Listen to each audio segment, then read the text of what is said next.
My name is Emmanuel Wa-Kyendo, and today the question, how does India frame its role in the Indian Ocean? Now, the Indian Ocean accounts for one-third of global bulk cargo traffic, two-thirds of global oil shipping, and 2.9 billion people and 33 nations call the region home. The actions and actors can be organized and understood in accordance with their political, economic, social, and demographic and environmental endowments and interactions in classical and contemporary history in the modern age.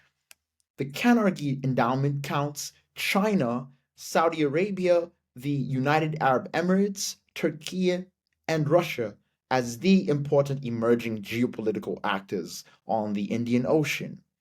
The same organization considers the United States, India, Australia, France, and the United Kingdom and Japan as the traditional diplomatic, economic, and military actors on this stage.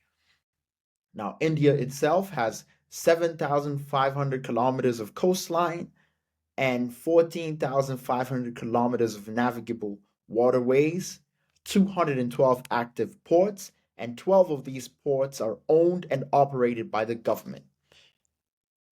Kenya, for example, has one major port,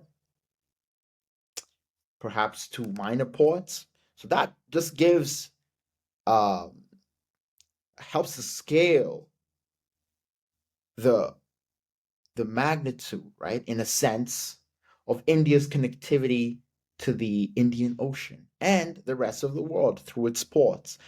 This nation state is dependent on the Indian Ocean for commerce in domains as diverse as commercial and non commercial shipping, energy imports, trade, tourism, and fishing.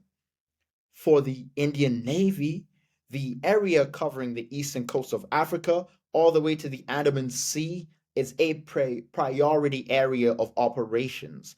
One interpretation of the intent of this organization is to provide first responders safety and security solutions to its citizens, civilians in the area, and friendly nation states.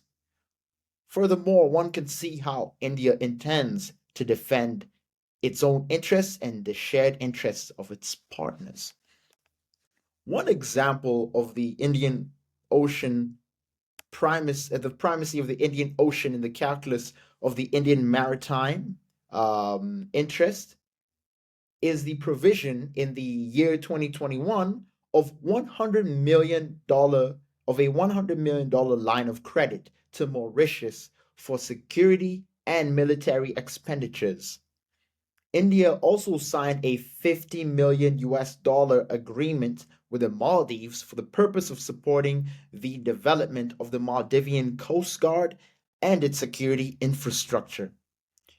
India also established the Security and Growth for All in the Region initiative, or SAGAR, SAGAR.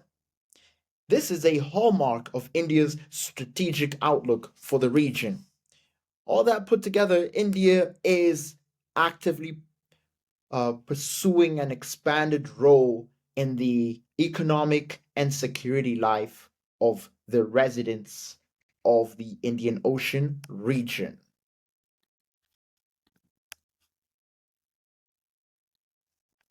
Thank you.